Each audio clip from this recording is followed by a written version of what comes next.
굳이 비싼 피부과나 관리를 받지 않더라도 내 피부에서의 최대한의 출력이라고 해야 되나요? 한번 알아보도록 하겠습니다. 화장은 하는 것보다 지우는 것이 더 중요하다. 클렌징만 잘해도 피부가 좋아진다.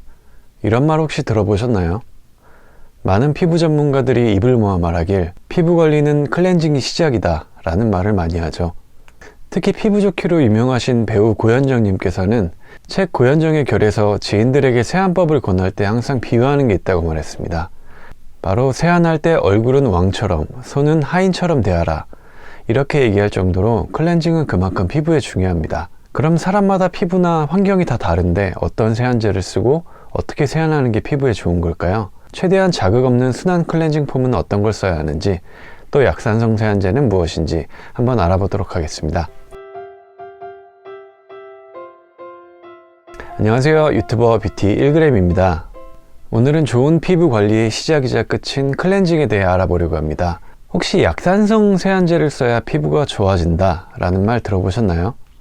피부에 관심이 많으신 분들은 알고 계시는 분들이 많겠지만 모르는 분들도 계시기 때문에 간단하게 먼저 설명을 드리겠습니다. 간단하게 말하면 건강한 피부는 약산성이라고 해요. 그런데 여드름을 유발하는 모낭충은 이 반대인 알칼리 환경을 좋아하는데, 대부분의 클렌징 제품은 알칼리성이라 모낭충이 좋아하는 환경이니까 클렌징 제품도 약산성을 써야 피부가 좋아진다, 이런 얘기인데요. 그럼 정말 약산성 클렌징 제품이 효과가 있을까요? 오늘은 피부에 대해 잘 모르시는 분들도 쉽게 알 수 있게 좋은 클렌징에 대해서 영상을 준비했습니다. 먼저 건강한 피부가 약산성 상태라는 말은 맞는 말입니다. 우리가 주로 쓰는 클렌징 제품, 이제 비누를 포함해서 씻으면 얼굴이 뽀드득거리는 제품 대부분은 약알칼리성 혹은 알칼리성 제품인데요. 앞으로는 간단하게 합쳐서 알칼리성이라고 할게요.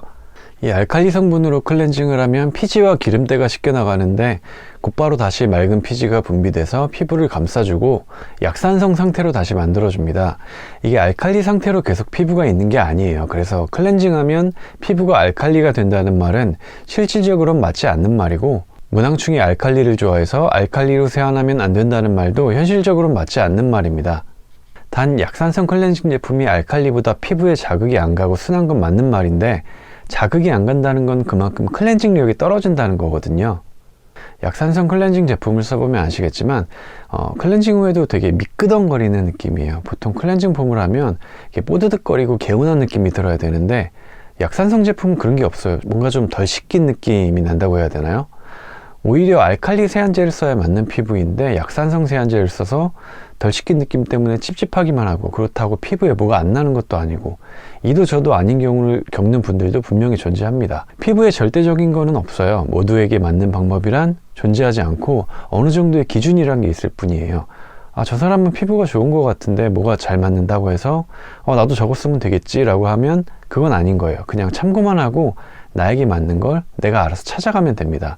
만약에 내가 약산성으로 바꿨는데도 별 차이가 없다? 그러면은 그냥 알칼리 쓰셔도 괜찮아요.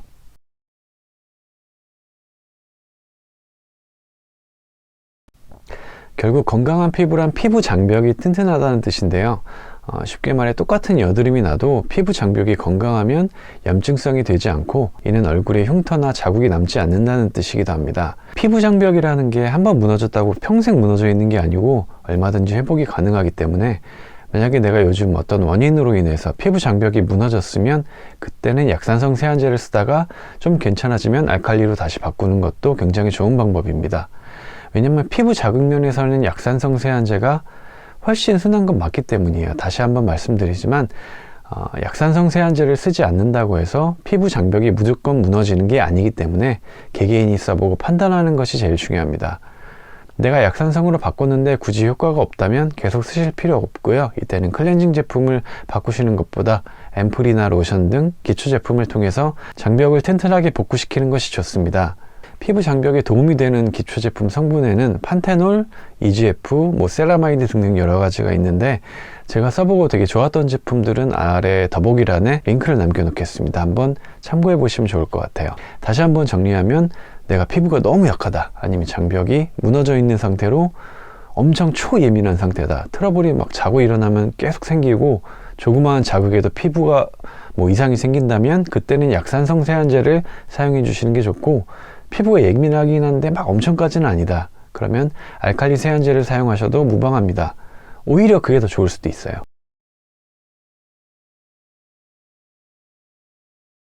클렌징 폼을 쓰고 피부가 뒤집어졌다던가 해서 순한 클렌징 폼을 찾는 분들이 많은데요.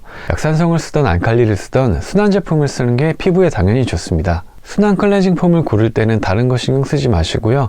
화장품 성분 중에 이런 성분이 들어있다 하면 그거는 피하시는 게 좋습니다. 피해야 하는 성분 확인하는 방법도 바로 말씀드릴게요. 물론 이것도 민감하고 예민한 피부 기준이기 때문에 만약에 내가 잘 쓰고 있어, 그러면은 그거는 나한테는 되게 좋은 제품인 거예요. 피부는 각자 다르기 때문에 모두에게 적용되는 기준은 없다는 걸 항상 기억해 주셨으면 좋겠습니다. 피해야 하는 성분은 딱 하나만 기억해 주시면 되는데, 일단 우리나라는 현재 화장품 전성분 표시제를 실시하고 있어요. 전성분은 이렇게 화장품 용기에 보셔도 나와 있고요. 인터넷에서 구매하시는 경우라면 인터넷 상세 페이지에도 자세하게 나와 있으니까 한번 확인해 보시면 될 것 같습니다. 그럼 순한 클렌징 폼은 어떤 성분을 조심해야 하냐? 딱 하나만 보시면 됩니다. 무슨 파라벤. 이 파라벤이 뭐냐면 그냥 방부제예요. 종류에 따라서 부틸파라벤, 프로필파라벤, 에틸파라벤, 메틸파라벤이 있는데, 그냥 기억하기 쉽게 무슨 파라벤 붙은 게 전성분에 없는 걸 구매하시면 돼요. 환경의학과 임종환 교수님 인터뷰에 따르면 이 파라벤 물질이 계속해서 쌓일 경우에 여성의 경우 여성 호르몬 교란을 유발해서 암을 유발할 수 있고, 남성의 경우 정자수가 감소되고 고환암 발생률을 높일 수 있다고 합니다.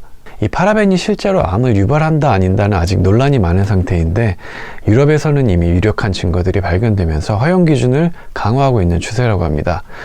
보통 화장품을 하나만 쓰지는 않잖아요. 적으면 한두 개 쓰고, 저 같은 경우에도 5개 이상 쓰는데, 이게 누적이 되면 안 좋은 현상을 일으킬 수 있는 가능성이 충분히 있기 때문에 최대한 피하는 걸 추천드립니다. 그리고 내가 피부가 많이 예민하고 진짜 나는 정말 최대한 순한 제품을 쓰고 싶다 하시는 분들은 이거 파라벤 외에 딱 하나만 더 피하라고 말씀드릴게요. 바로 페녹시 에탄올이라는 성분입니다. 이거는 클렌징 제품뿐만 아니고 팩 같은 데도 많이 들어가 있는 건데, 파라벤을 대체하는 방부제입니다. 근데 이게 피부 자극을 일으켜서 좁쌀을 발생시키기도 하고요. 여러 가지 트러블을 유발할 수 있는 성분이기 때문에 잘 검색하시고 이 성분이 없는 걸 사용하시길 권장드립니다. 정리하면 무슨 파라벤, 그리고 내가 너무 예민하다 하면 하나 더 페녹시 에탄올, 이 정도까지만 지킨다면 웬만한 안 좋은 성분은 걸러내서 클렌징 폼을 사용하실 수 있을 거예요. 아래 더보기에 이 2가지가 없는 클렌징 폼 링크도 같이 달아놓겠습니다. 추가로 저는 안 맞는데 약산성 클렌징 제품이 맞는 분들도 분명히 계시거든요. 그리고 왠지 그냥 기분상 나는 약산성 클렌징 폼을 써야 피부한테 뭔가 도움이 되는 것 같고, 이렇게 느끼시는 분들도 분명히 계시기 때문에 약산성 클렌징 제품 링크도 같이 달아놓겠습니다. 같이 한번 참고해 보시면 좋을 것 같아요. 피부는 타고나는 것도 분명히 있고 이걸 부정할 수는 없습니다. 하지만 굳이 비싼 피부과나 관리를 받지 않더라도 자기에게 맞는 제품, 성분, 그리고 클렌징 올바로 하는 것만으로도 분명히 내가 내 피부에서의 최대한의 출력이라고 해야 되나요? 분명히 성과를 낼 수가 있어요. 오히려 제가 촬영할 때 피부 좋은 친구들을 많이 만나는데, 그 친구들한테 물어보면 타고난 것보다는 꾸준하게 관리를 잘하는 친구들이 훨씬 더 오래 가더라고요. 피부 좋은 게. 반면에 타고난 건 있지만 관리를 딱히 안 하고 그러면 훅 가는 경우도 굉장히 많이 봤습니다. 자기에게 맞는 로션, 앰플, 크림 꾸준하게 바르고 가끔씩 팩도 해주고 클렌징 올바르게 잘 해주고, 이게 따지고 보면 하루에 되게 작은 부분이잖아요. 근데 이 작은 것들이 모여서 큰 성과로 분명 내 피부에 돌아올 겁니다. 저도 그랬으니까요. 긴 영상 봐주셔서 감사하고요. 더 좋은 영상으로 찾아오겠습니다. 감사합니다. 행복한 하루 되세요.